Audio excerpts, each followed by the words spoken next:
Hey guys, today I'll show you a science fiction thriller TV series named Russian Doll, Season 1 and 2. Spoilers ahead, watch out and take care. The drama begins with a 36-year-old woman, Nadia, staring at herself in the mirror when urgent knocking sounded from outside the door. She quickly straightened her outfit, opened the bizarrely decorated bathroom door, and found herself face to face with a woman. At that moment, she realized she was at a birthday party. The birthday girl was Nadia's best friend, Lady Bro. Upon seeing her, Lady Bro handed her a cigarette and encouraged her to enjoy herself. Another close friend also arrived to wish Nadia a happy birthday. While chatting, Nadia mentioned that her kitten had been missing for 3 days, which greatly concerned her. Before the friend could say much more, she ran off to enjoy the party, and Nadia, seeing this, decided to let go of her worries and indulge in the festivities. As soon as she turned around, she struck up a conversation with Mike, a man who had already gone through a divorce. After some casual talk, Mike learned that Nadia wasn't at her own home, but at Lady Bro's place. Nadia's job also seemed completely at odds with her carefree appearance. She was actually a software engineer at a gaming company. However, the conversation was merely filler, and the lonely man and woman who met at the party naturally found themselves in need of some physical activity. Once the routine was complete, the two of them left together. As they exited Lady Bro's house, Nadia noticed a homeless man across the street. For some reason, she felt like she had seen him before, but she didn't give it much thought. She dragged Mike to the supermarket to buy some supplies, preparing for a long-lasting hormone yoga exercise. The store owner arrived late, bringing a friend with him. This man seemed utterly dejected, and Nadia became intrigued. She took a few glances at him, but her curiosity was interrupted by a group of rude punks. Nadia retorted angrily and soon forgot about the dejected man, returning home with Mike. 2 minutes later, they finished their smelly session, and Nadia lit a post-coital cigarette and instructed Mike to call a taxi and leave quickly with his smelly butt. During all this, she continued working, even staying late on her birthday to finish coding. It wasn't until she realized her cigarette box was empty that she reluctantly headed out to buy more. To her surprise, as soon as she stepped outside, she saw her missing kitten. Nadia rushed forward, only to be struck by a car and died instantly. The next moment, Nadia found herself back in Lady Bro's bathroom, facing the same mirror, the same door, and the same strangers. When Lady Bro saw her again, she handed her the same cigarette, and Nadia, utterly confused, even began to wonder if Lady Bro was just an illusion. Lady Bro also thought something was off with Nadia, as if she were seriously ill. Nadia, not knowing what to do, found herself talking to Mike again, but this time she didn't engage in any hormone activities with him. Instead, she watched him leave the party with his smelly butt. Coincidentally, Nadia's old friend, a psychologist, also showed up at the party. As they chatted, Nadia felt that everything seemed strangely familiar, yet the conversation also felt new. Amid the psychedelic lights and music, Nadia suddenly recalled how she had died in the car accident. She had the distinct feeling she had entered a new cycle. Confused and lost, her ex-boyfriend appeared at Lady Bro's house. Nadia shared the strange events with him, but he dismissed her story as nonsense. Nadia changed the subject and mentioned her missing cat. Upon hearing this, her ex offered to help her search for it, and the two headed out onto the street. Nadia saw the homeless man again, and this time she approached him, but he wasn't interested in talking. Then, by chance, Nadia spotted her cat once more and rushed to it, only to be nearly hit by another speeding car. Thankfully, her ex-boyfriend stopped her just in time, but Nadia was determined to find her cat. Her ex, thinking the cat was just an excuse to get him to follow her home, became frustrated and left. Nadia, however, continued her search alone. Her persistence paid off, and soon she found her beloved cat. Holding it in her arms, she went to the bridge to enjoy the breeze. But in the blink of an eye, the cat disappeared. Desperate, she searched everywhere, but in her haste, she lost her footing and fell into the water, tragically drowning.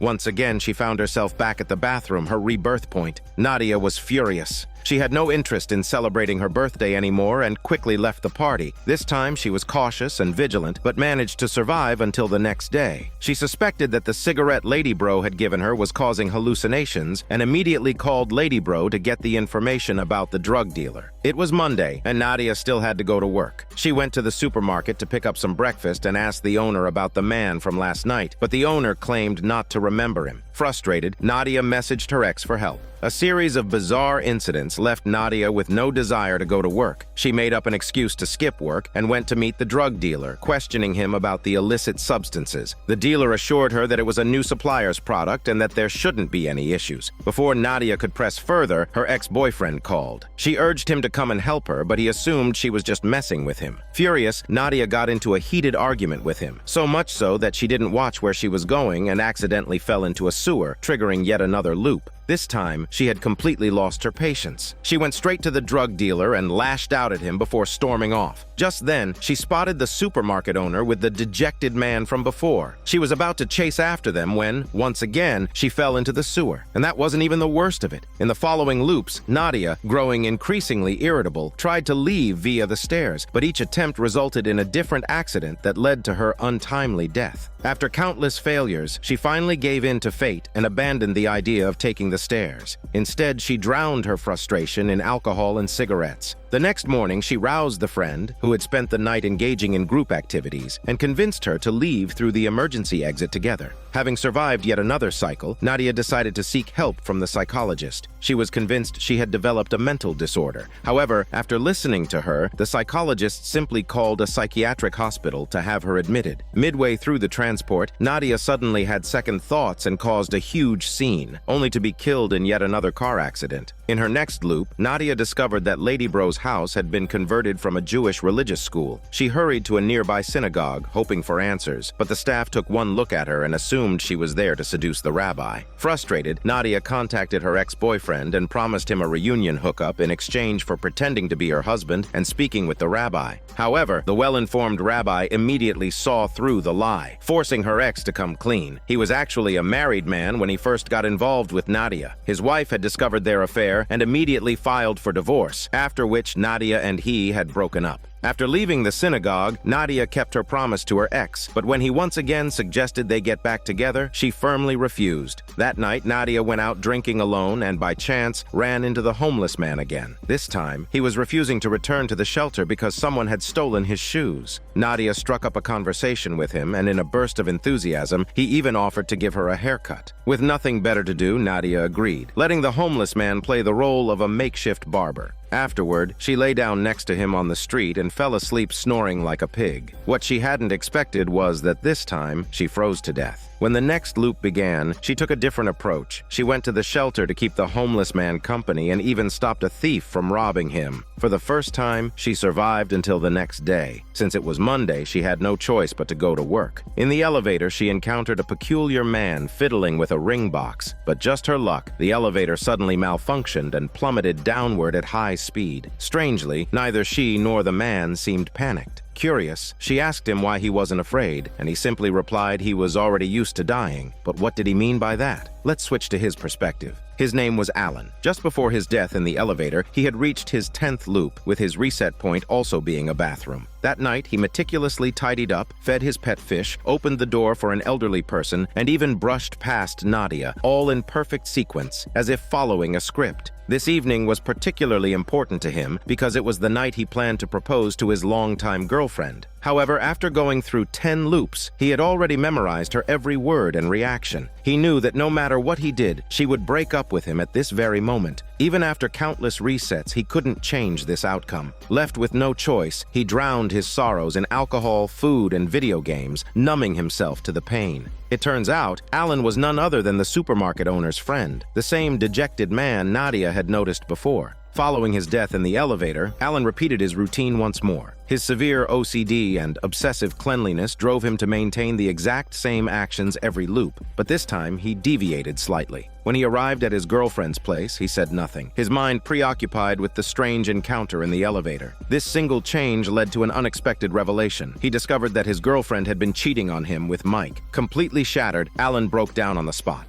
After that, he retreated into his home, shutting himself off from the world. On the other hand, after hearing Allan's words, Nadia realized that he was also trapped in a cycle of reincarnation. Determined to get answers, she managed to find Allan's address and waited outside his apartment for a long time. When they finally met, Nadia got straight to the point, saying she wanted to understand the truth behind their continuous cycle of life and death. She invited Allan to attend her birthday party after the next reincarnation to figure things out together. Allan, somewhat confused, wasn't interested in pondering the cycle. He just wanted to find Mike and punch him. After doing just that, Allan went to the bridge and threw his engagement ring into the water. Just as he thought he had let go, he was accidentally electrocuted and died. When the new reincarnation came, Allan found that his engagement ring had vanished, and he no longer followed his usual routine. Instead, he simply left the house without realizing that the fish in his aquarium had also disappeared. During the new cycle, Allan showed up at Nadia's birthday party. They both began discussing the cause of the reincarnation. Allan suddenly noticed that Mike, the man who had cheated on him with his girlfriend, was also at the party. Nadia urged him to put aside personal grudges for now and focus on the task at hand. She believed that the mysterious pattern on the bathroom door held some supernatural power that was trapping them in the cycle. However, Allan's bathroom didn't have the same design, so he thought it must be a punishment for all the wrongs they had committed.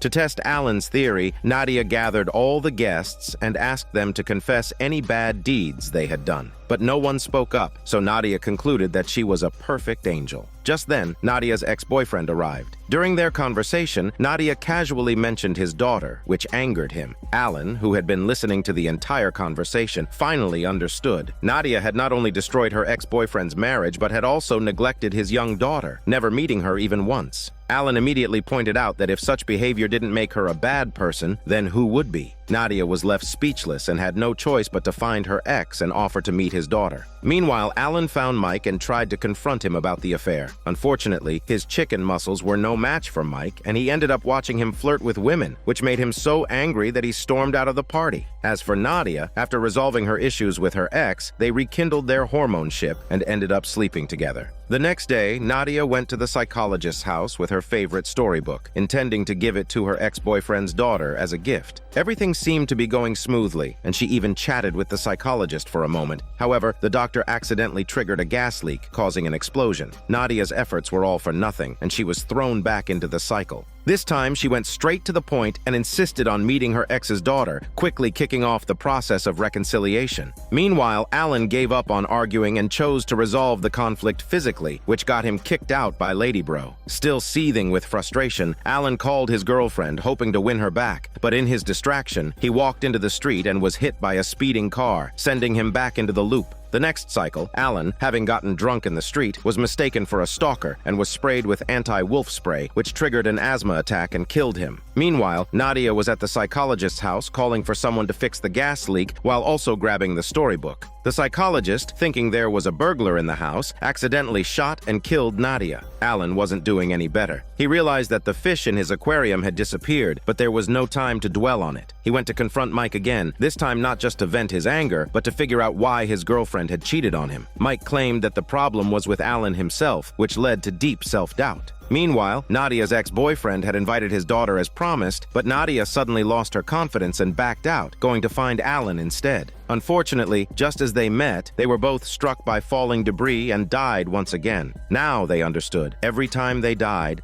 together. It seemed they could only stay together to figure this out, but even then, they soon faced another accident, and both died. After the next reincarnation, Nadia had an epiphany. She decided to try and recreate the first cycle's events, hoping it might lead them to a way out of the loop. At first, everything seemed to go as planned, but when they were at Allan's girlfriend's house, Nadia took it upon herself to stand up for Allan, which led his girlfriend to kick them both out. Afterward, they went to a bar to drown their sorrows. Allan asked Nadia about the first time she was caught in the loop. Reluctantly, Nadia confessed that she had been indulging in hormone activities with Mike. Allan was furious and declared that his sex abilities were far superior to Mike's. What better way to prove it than to test it out themselves? So they did, but only lasted for 2 minutes. Afterward, Allan was completely exhausted and fell into a deep sleep, snoring like a pig. Nadia, staring at his shoes, suddenly had an idea. She picked them up and gave them to the homeless man, seeing it as a way to continue the bond they had formed in their previous reincarnation. Nadia then went to the supermarket to buy some food. As she walked through the aisles, she suddenly remembered she had met Allan during the first reincarnation. She quickly asked the store owner to confirm, and the owner verified that the man who had been the loser that night was indeed Allan. Nadia was hit with a sudden realization and immediately rushed back to find him. However, upon returning, she discovered that Allan, driven by his obsessive-compulsive tendencies, had tidied up her house and even placed the photo of young Nadia with her mother, something she had hidden under the bed, on the bookshelf. These photos, clearly depicting Nadia with her mother, struck a nerve. Nadia was overwhelmed with anger and screamed for Allan to get out of her house. Back in his own home, Allan fell into his usual routine of being a recluse, but video games couldn't save him this time. Desperate and hopeless, Allan chose to end his own life by jumping off a building. Meanwhile, Nadia met an unfortunate fate as well, choking to death on a bone. In the next reincarnation, Allan finally admitted to Nadia that during the first cycle, he had chosen to end his life. He believed that his inability to cope with his emotions was what led them both to become trapped. However, Nadia disagreed. She believed that they had met during the first reincarnation and that they both had the chance to help each other avoid death, but because they didn't, they ended up in the cycle. Nadia suggested that the only way to escape was to go back to the moment they met in the supermarket. Without wasting any time, Nadia and Allan immediately set off for the supermarket. But on the way there, Nadia encountered her younger self, which triggered a heart attack, causing her death on the spot. In the next few reincarnations, Nadia repeatedly encountered her younger self, and each time, upon seeing little Nadia, something would go wrong with her body, resulting in her death. Worse still, each time she was reborn, fewer and fewer people showed up at the party. Nadia realized that it was her painful childhood memories that were keeping her trapped. She decided to share her past with Allan. As a child, Nadia had lived with her mentally ill mother, who was always in a state of erratic behavior. Fortunately, the psychologist often helped them, but her mother's condition was severe, and she would lash out destructively whenever she felt unhappy. This left Nadia with deep childhood trauma. Allan had an epiphany. Both of them were trapped by their pasts, which is why they were stuck in the cycle. Determined to fix things, Allan went to find his girlfriend and admitted that he had been deliberately ignoring her dissatisfaction for years, trying to force a relationship with her to cover up his own failures. Now that he understood his mistakes, he apologized and even considered reconciling with Mike. Meanwhile, Nadia went to the psychologist to talk about her past. She had always thought that she had caused her mother's death because, when she was younger, she had told a social worker that she wanted to live with the psychologist instead, which led to her mother's untimely death. The psychologist quickly reassured her, explaining that her choice had been reasonable at the time and that she had no reason to blame herself. Nadia finally let go of the guilt, but even after releasing her past, she still hadn't escaped the cycle. She began to wonder why. That's when it hit her, the storybook. She realized that the daughter of her ex-boyfriend, whom she had never dared to meet, was a major obstacle for her. Determined to make things right, Nadia grabbed the book and went to meet her ex's daughter, making up for the regrets of the past. The result was immediate. Just as Nadia handed over the book, she unexpectedly died again. This time, during the reincarnation, both Nadia and Allan were sent back to the first loop. They immediately set off to find each other. On the way, Nadia encountered the homeless man, who was holding her beloved cat, a kind of reward for the good deed they had done earlier. Meanwhile, Allan arrived at the party, only to find that Nadia wasn't there. Thinking for a moment, he decided to wait at the fateful supermarket. Before long, Nadia arrived with the cat, and they finally met again. However, just as they encountered each other, something unexpected happened. They realized that they weren't meeting as they were in this current timeline, but rather as they were in the first cycle. Both quickly understood. If they wanted to escape the loop, they had to figure out how to save each other. Allan immediately followed the past version of Nadia, who was about to hook up with Mike. He tried to talk her out of it, but his words had no effect. Past Nadia still took Mike home and spent the night with him. At a critical moment, Allan turned to the supermarket owner and asked him to call past Nadia, revealing a secret only she would know and urging her to come to the store. Hearing this, past Nadia froze. This was something only she was supposed to know. She left Mike, who was just about to launch his bullets, and rushed to the supermarket. The moment Allan saw her, he launched into a full-blown verbal offensive, but past Nadia wasn't buying any of it. Desperate, he promised to take her to find her beloved cat. On the way, he quickly explained how they had gone through multiple reincarnations. Just as they were mid-conversation, Mike, still frustrated from his unfinished smelly business, showed up ready to pick up where they had left off. Past Nadia, hearing this, was more than happy to go back with him. Just then, a speeding car came rushing toward her. Fortunately, Allan reacted quickly and pulled her back. This close call made past Nadia start to take Allan's words more seriously, but she still insisted on returning to Mike to finish what they started. Meanwhile, at the supermarket, present-day Nadia had found the heartbroken past version of Allan. She quietly followed him and saw him not only helping out the homeless man, but even giving away his entire wallet. Such an impulsive and irrational act made it clear past Allan had already made up his mind to do something drastic. Nadia quickly struck up a conversation with past Allan and followed him home, where she began telling him bedtime stories to lull him to sleep. Before long, he drifted off, and she also dozed off soon after. But it wasn't long before Nadia woke up, only to find that past Allan was gone. Panicked, she rushed to the rooftop only to find it empty.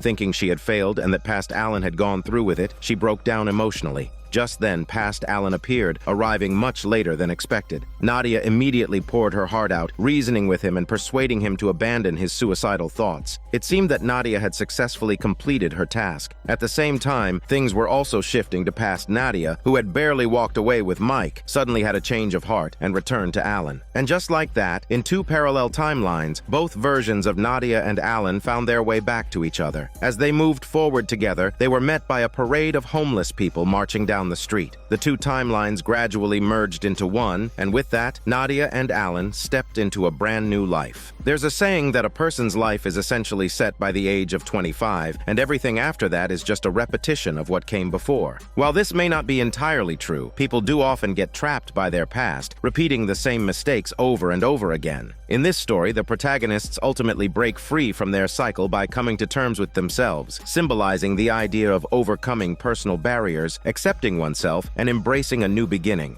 The scene shifts to 4 years after the first season. Nadia, now approaching 40, is rushing through the subway to get to the hospital. Earlier that morning, her adoptive mother, Lenora, had a minor car accident. Fortunately, Lenora didn't seem to be seriously hurt. After making sure Lenora was checked in for examination, Nadia called her best friend, Lady Bro, to get an update. As it turned out, Lady Bro was busy planning Nadia's birthday party. Even though there were still 10 days until Nadia's big 4-0, Lady Bro had already been brainstorming all sorts of extravagant ideas. But Nadia wasn't in the mood to cheer with Lady Bro tonight. Instead, she planned to take the subway home and have a chat with Allan. However, while waiting for the train, she unexpectedly ran into the same homeless man standing just across the platform. The two exchanged enthusiastic greetings and even shared some TikTok hand gestures of friendship. It was then that Nadia had a gut feeling. This subway ride was going to be anything but ordinary. As soon as she boarded, something felt off. The passengers' outfits looked straight out of the 1980s, and even the posters inside the subway had changed to movies from 1982. The more Nadia looked around, the stranger it all seemed. In a rush of disbelief, she snatched a newspaper from a nearby passenger, and sure enough, the date read 1982. Stunned, she finally realized what had happened. She had somehow traveled through time by simply taking the subway. When the train reached the next station, Nadia hurried off. A young man kindly helped her up and guided her to the exit. Stepping outside, she saw a man passionately advocating against nuclear weapons. There was no doubt about it. She was really in 1982. Her first instinct was to check her phone, but after rummaging through her bag, all she found was a note. It contained a meeting address and the name Chez. With the help of some passers-by, Nadia arrived at the designated location, a bar. That suited her just fine. Time traveling to the past didn't stop her from sitting down for a drink. Given her easygoing personality, she quickly struck up conversations with the locals. Before long, the man named Chez arrived. He turned out to be just as outgoing as she was, flirting with Nadia right off the bat. He even pulled out some rare pills and offered to share. Unlike most people, Nadia didn't hesitate. She casually took it and, in the next moment, found herself wrestling her muscles with Chez. But things quickly escalated from wild to downright reckless. Chez led Nadia into a break-in, prying open a hidden compartment in the floor to retrieve a leather pouch. Just as he grabbed it, an old record player suddenly started playing on its own, sending both of them into a panic. Chez immediately grabbed Nadia's hand and they bolted. Unbeknownst to them, the woman upstairs had seen everything. Chez dragged Nadia all the way back to his place. The moment they stepped inside, they didn't waste any time. They were all over each other. But just as things were about to heat up, Nadia, having had too much to drink, suddenly felt the urgent need to pee and rushed to the bathroom, which was about to become a major turning point again. As Nadia relieved herself, she looked up and saw her biological mother. Their movements were perfectly synchronized, and to her shock, her mother was pregnant. Nadia was completely dumbfounded. Terrified, she dashed out of the apartment and ran straight to the subway station. She boarded the same train that had brought her to the past, car number 6622. As soon as she got on, her body reverted, and she was back in 2022. Still reeling from the experience, Nadia wasted no time in finding Allan and telling him about the bizarre, mind-bending ordeal. But Allan barely reacted. He was too busy getting ready for yet another blind date. Realizing she had another priority, Nadia decided to visit her adoptive mother, Lenora. She knew Lenora had been her biological mother's best friend and might know something about Shez. Sure enough, Lenora's reaction was immediate. Shay was a top-tier scumbag, the very same man who had stolen her family's heirloom gold coins. It hit Nadia like a bolt of lightning. Shez had just led her to steal her own family's gold. Determined to reclaim it, she bolted toward the subway station once more. Meanwhile, Allan, frustrated with his repeated dating failures, also found himself at the station, hoping to travel back in time and start fresh. When Nadia finally arrived at Shez's place, she wasted no time locating the gold. But to her surprise, Shez smugly told her that she had been the one who led him to steal it in the first place. That's when it dawned on her. The heist had been her mother's idea all along. Conflicted and unsure of what to do, she retreated to the bathroom to think. But before she could come up with a plan, she heard the sound of a door slamming shut. A sinking feeling washed over her. She rushed out, only to see Shez sprinting away with the gold. She had been too late. Standing there, watching him disappear, all she could do was seethe with frustration and rage. The next day, Nadia's grandmother stormed in, demanding an explanation. Nadia had no choice but to tell her everything, but the fact remained: the gold coins were gone. Furious, her grandmother started ranting in Hungarian. As it turned out, she and Nadia's grandfather were German Jewish immigrants who had lived in Hungary. During World War II, they were sent to a concentration camp, but managed to survive. Those gold coins were the only wealth they had left after the war, and now they had disappeared without a trace. No wonder she was livid. Even though Nadia wasn't an accomplice in her mother's theft, she still wanted to make things right. Determined to track down Shez, she realized that finding someone in the 1980s would be too difficult. Instead, she returned to 2022 and used modern data tracking to locate him. Then, without hesitation, she showed up at his doorstep. Old Shez was clearly surprised, but had turned from a scumbag into an elderly scumbag over the years. He dodged her questions and changed the subject, refusing to reveal the whereabouts of the gold. Frustrated, Nadia casually rifled through some papers on his table and, there it was, a photo from 1982.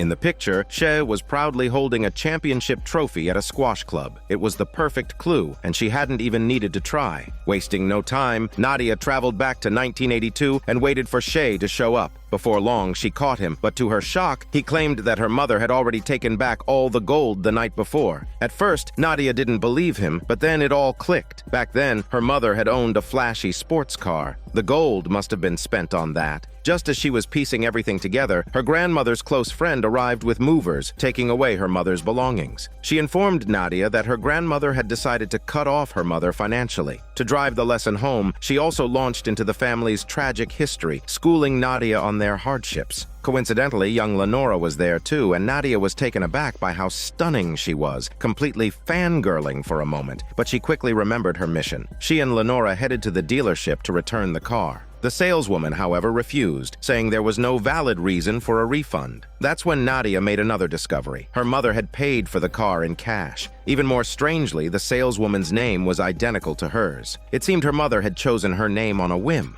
Just in case, Nadia checked the car's trunk and found it filled with mink coats. So the gold hadn't just gone toward the car. Her mother had spent it on expensive furs, too. Now, they had no choice but to return those as well. Unfortunately, the store clerks refused a full refund, pointing out signs of wear and damage. No amount of Nadia's sharp wit could change their minds. At the crucial moment, Lenora took off her wedding ring and offered it as an exchange. This finally convinced the clerks to return Nadia's family's gold. It was only then that Nadia learned Lenora, despite her young age, was already a widow. She said that to her, the ring was just a promise from a dead man. If giving it up could help the living, then it was worth it. Hearing this, Nadia couldn't help but feel a deep sense of gratitude. Her mother was incredibly lucky to have a friend like Lenora. At last, Nadia had reclaimed the gold. She was ready to take it back to 2022. But just as she was about to board the train, she spotted Allan on another subway car and tried to wave him over. In the brief moment of distraction, her bag, holding all the gold, was stolen. Panic set in.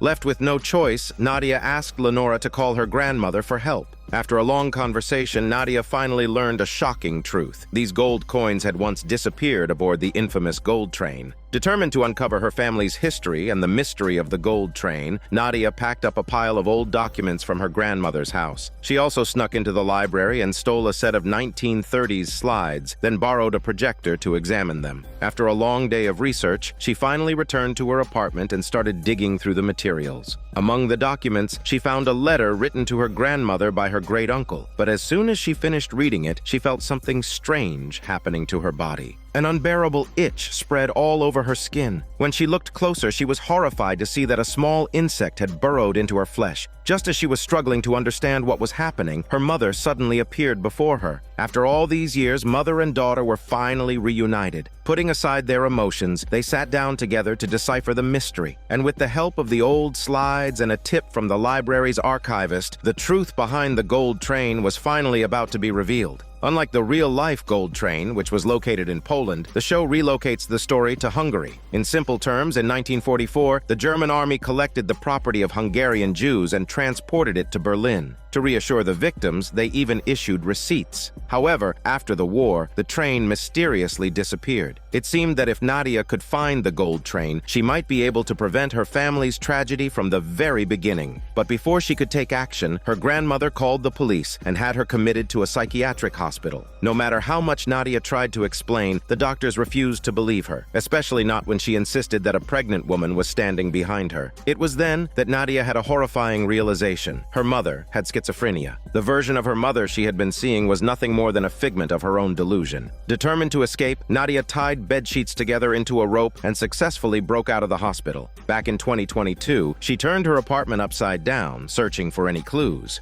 Eventually, she found an old receipt issued by a German soldier during the war. With this crucial evidence in hand, she decided to head to Budapest. Before leaving, she met up with Allan for a quick chat about their recent experiences. It turned out that Allan had also traveled back in time using the subway, but his situation was even more bizarre. He had been transported to East Berlin in 1962 and, to top it all off, had somehow transformed into his own grandmother. During his time there, he fell in love with a man named Lenny. Unfortunately, their romance was short-lived. Lenny was planning to escape East Berlin by digging a tunnel, a common but highly dangerous method at the time. Allan, knowing the future, desperately tried to convince Lenny to wait until 1989, when the Berlin Wall would fall on its own. But from Lenny's perspective, that was 27 years away, an eternity. His family was on the other side of the wall, and he simply couldn't wait. Neither of them could change the other's mind, and the conversation ended in heartbreak. Allan returned to the present and asked his mother if his grandmother had ever left behind any information about Lenny, but she refused to say a word. When Allan traveled back to 1962 again, it was already too late. Lenny and his friends had made it through the tunnel and disappeared. Meanwhile, Nadia and Ladybro flew to Budapest, making a quick stop at Nadia's ancestral home. Using modern data analysis, Nadia tracked down the descendants of the German soldier who had issued the receipt, hoping to find out what had happened to the gold. Eager for answers, she didn't even bother adjusting to the time difference. She dragged Ladybro straight to the man's home. The soldier's descendant turned out to be an older man with a wild, carefree spirit. He was on his way to a party and invited the two of them to join. While Ladybro and the man quickly hit it off, Nadia couldn't focus on anything except recovering her family's gold. Frustrated, she slipped away and searched through the man's bedroom. Unfortunately, all she found were some old photographs and military medals. Just then, the man walked in with Ladybro, ready for a more intimate night, only to find Nadia snooping through his belongings. Annoyed, but oddly forgiving, he decided to let bygones be bygones and instead offered Nadia some of his stash of magic substances, urging her to try them. Before she knew it, she was lost in a kaleidoscope of hallucinations. The next morning, Nadia and Ladybro woke up next to a cemetery. Apparently, the man had simply tossed them out after the party. With nothing else to do, they decided to take a walk among the gravestones. That's when they noticed a priest's tombstone covered with small stones, a Jewish tradition signifying respect for the deceased. Though they hadn't found the gold, the trip hadn't been entirely in vain. Still, Nadia couldn't shake the feeling that she had overlooked an important clue. Determined to find answers, she decided to take the subway back to 1982. But this time, something went wrong. Instead of 1982, she found herself in Budapest, 1944. The city was under German occupation. To her surprise, she had traveled back in time as her young grandmother. Since she was already there, she figured she might as well make the most of it and try to reclaim her family's lost fortune. She approached a soldier to ask about the situation, but before she could get any answers, a woman pulled her aside and warned her not to reveal her identity. Nadia insisted she was only looking for her ancestral property, but the woman warned her to keep a low profile, otherwise she would disappear just like her family. Alarmed, Nadia rushed to her family's estate only to find it abandoned. The place had been ransacked with all the valuables gone. Just then, she heard a faint cooing sound from the rooftop. When she stepped outside to investigate, she spotted a mysterious woman gesturing for her to follow. Assuming it was a relative, Nadia hurried after her. The woman led her into a hidden room, and it was only then that Nadia recognized she was her grandmother's best friend. Seizing the opportunity, Nadia quickly asked her about the gold train. However, the woman had never heard of it. All she knew was that the Germans were storing Jewish valuables in a warehouse. It was at that moment that Nadia realized something crucial. At this point in history, the Soviet army had not yet reached Budapest, meaning the gold train had not been created yet. Following the woman's directions, Nadia made her way to a store filled with valuable goods. By chance, she noticed an employee bringing up items from the basement and decided to investigate. Sure enough, she had stumbled upon the stash of stolen goods. The underground warehouse was packed with thousands of wooden crates, each labeled with a number. Wasting no time, Nadia checked her receipt and searched for the matching crate. Her patience paid off. Before long, she found her family's belongings, jewelry, precious heirlooms, and other valuables. She quickly gathered everything and left before anyone could notice. To keep the items safe, she hid them deep inside a tunnel and marked the spot so that her grandmother could retrieve them in the future. Of course, she still needed a reliable messenger to pass the information along. That's when she thought of the rabbi from earlier. She went to the church and asked him to send a letter to her grandmother after the war. However, with soldiers keeping a close watch on the church, she had no choice but to arrange a secret meeting at the train station later that night. That evening, Nadia arrived at the designated spot, nervously clutching the letter. Unfortunately, her anxious demeanor attracted the attention of a nearby soldier. To make matters worse, someone bumped into her, causing the letter to fall to the ground. A woman in fat picked it up and started calling out her grandmother's name. At that moment, the rabbi arrived. Seeing no other option, Nadia took a bold risk. She snatched the letter from the woman, shoved it into the rabbi's hands, and told him to send it after the war. Then, without a second thought, she bolted onto the departing train. Luckily, it was the same time-traveling train, number 6622. As Nadia passed through the train cars, the scene around her shifted once more. When she stepped out, she found herself in another era. This time, she was greeted by her grandmother's elderly friend, beaming with joy.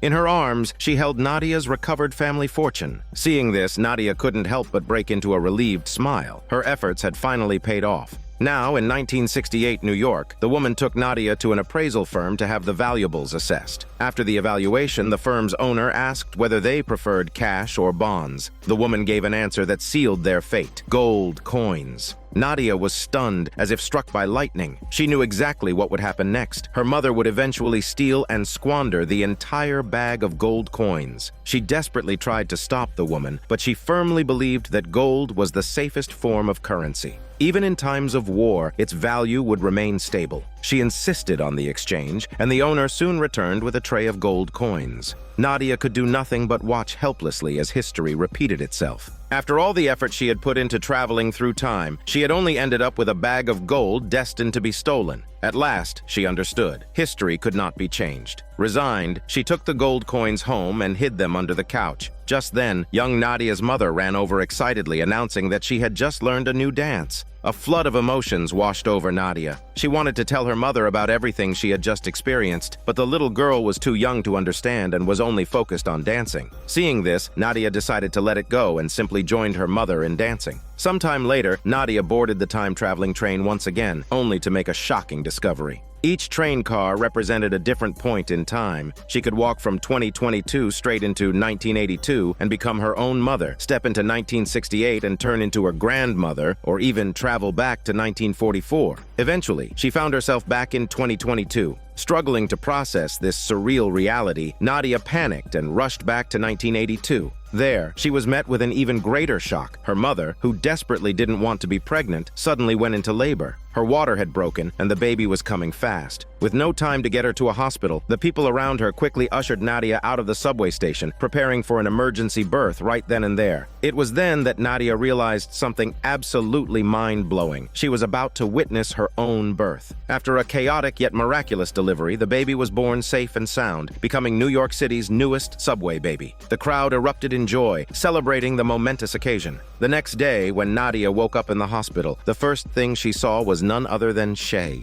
Because of the dramatic subway birth, Nadia had become an overnight sensation, and Shay wasted no time trying to manipulate the situation, suggesting that she should sue the government for a hefty payout. Before Nadia could respond, Lenora and her grandmother burst into the hospital room. The moment Lenora saw the scumbag Shays, she was furious and immediately kicked him out. Her grandmother, on the other hand, was so enraged that she was ready to beat Shay to a pulp, and it was only her friend who managed to hold her back. But Grandma wasn't done. She declared that Nadia wasn't capable of raising a child and decided she would take the baby away while sending Nadia's mother back to the psychiatric hospital. She spoke her plans out loud without a care, but Nadia heard every word. Lenora tried to intervene, but it was no use. Realizing she had to act fast, Nadia decided to turn the situation to her advantage. She pretended to be thirsty and waited until her grandmother turned away to pour her a glass of water. In that brief moment, Nadia grabbed the baby, gathered her things, and made a run for it. Then a wild idea struck her. Why not take the baby back to 2022 and raise herself? She could finally give herself the happy childhood she never had. Without hesitation, she boarded the time-traveling train and set course for her own timeline.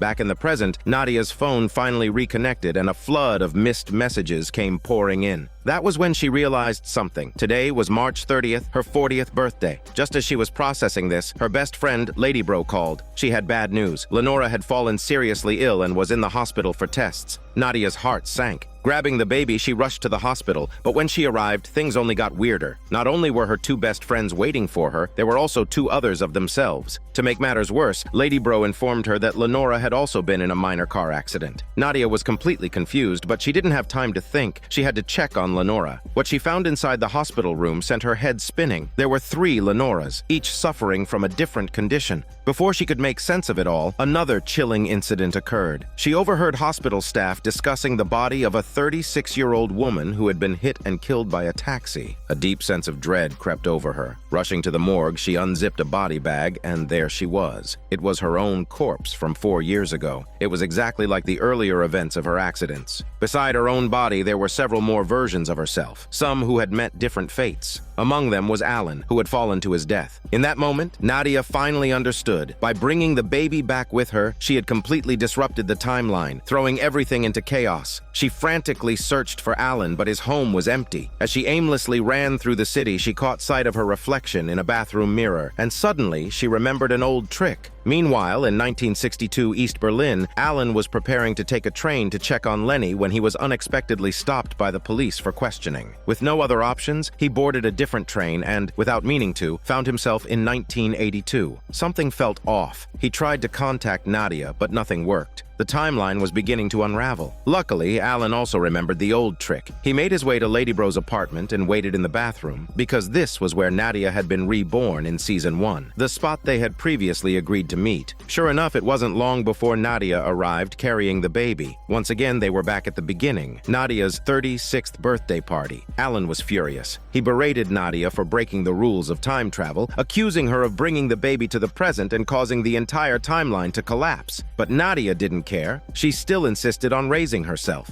Allan argued with her, trying to talk her out of it, but nothing he said could change her mind. Just as Nadia was about to leave the party with the baby, she was stopped by something unexpected, the infamous nightmare staircase from earlier. At that moment, fate intervened. 4 years ago, Lenora had also been at this party. Seeing her again, Nadia ran to greet her, but Allan noticed something terrifying. Lenora was approaching from the stairs below, and then another Lenora appeared, and another. One after another, more Lenoras were making their way up the staircase. Realizing the disaster she had caused, Nadia finally gave up on her plan. She turned to Allan, and together, they made their escape down the fire escape, baby in hand, ready to return the child to 1982 and set the timeline right. Unexpectedly, the train was nowhere in sight. Allan grew increasingly anxious, fearing that they might be trapped in this timeline. Sensing his unease, Nadia handed him the baby and told him to relax. Just then, a station worker appeared in their line of sight. Wasting no time, the two rushed over to ask about the train's status, only to realize that the worker was actually the same homeless man. Left with no choice, they paid him a small sum in exchange for help locating the delayed train. But when they finally boarded, Nadia was met with an even greater shock. Her two best friends informed her that today was April 30th. They had been on their way to Lenora's memorial service when the train mysteriously stopped for 30 minutes. Nadia was stunned. Somehow she had accidentally traveled into the future, only to discover that Lenora had died alone in her hospital bed. The train was about to depart, but grief-stricken, Nadia refused to get off. Allan, realizing that the train was heading deeper into the future, had no choice but to grab Nadia and pull her heavy body off. Back on the platform, Nadia stood frozen, overwhelmed by despair. After everything she had done, she still couldn't change fate. She hadn't even gotten to say goodbye to Lenora. The weight of her failure crushed her, but as she thought it over, a painful realization settled in. Some things are simply inevitable. No matter how much one fights against it, everyone must eventually face their own fate. Before she and Allan could make sense of it all, two speeding trains suddenly barreled toward them from opposite directions. The impact flung them into separate timelines, and they both found themselves inside a vast, water-filled palace. Allan was the first to find an exit. As he stepped outside, he was greeted by Nadia's grandmother. Delighted, but still searching for answers, he immediately asked her about Lenny's fate. But the old woman merely shook her head, saying, "The past is the past. What's done is done." With that, she offered him a few words of wisdom, then pointed the way out of the void. Meanwhile, Nadia's experience was even stranger. As she carried the baby forward, she suddenly spotted a pile of gold coins, her family's treasure. For a moment, she hesitated. She still had the coins in her possession, but the bag was far too heavy. Realizing that she had to let go of the past, Nadia finally abandoned the gold. With that burden lifted, she arrived at a small door, reminiscent of the one from the Truman Show. But unlike Allan, when she stepped through it, she found herself back on the train. This time, people from different timelines were all gathered inside the same car. At last, Nadia understood everything. She gently handed the baby over to her mother, making peace with her past. In doing so, she found her redemption. As Nadia watched her grandmother and the others fade into the distance, the fabric of time began to repair itself. The timeline was restored. When the train doors finally opened again, Nadia stepped out into 2022. It was April 30th, Lenora's memorial service. Nadia understood exactly where she needed to be. She walked through the city and arrived at Lady Bro's house, where friends had already gathered. A projector played old photos of a young Lenora. Allan was there, waiting for her. Everything had finally fallen back into place. Feeling a deep sense of peace, Nadia returned to the one place that felt most familiar, the bathroom. She lit a cigarette, took a slow drag, and celebrated her own rebirth. Unlike the endless loops of Season 1, Season 2 focused on traversing through time. Yet, in the end, the conclusion remained the same. The journey was always about making peace with the past. That said, the ending felt somewhat abrupt. It seemed like the show had been setting up connections between Nadia's time travel, her family's gold, and her mother's schizophrenia. For a moment, it felt as though everything, every cycle, every paradox began and ended with Nadia. This is Daniel CC Movie Channel. Stay safe and enjoy your day.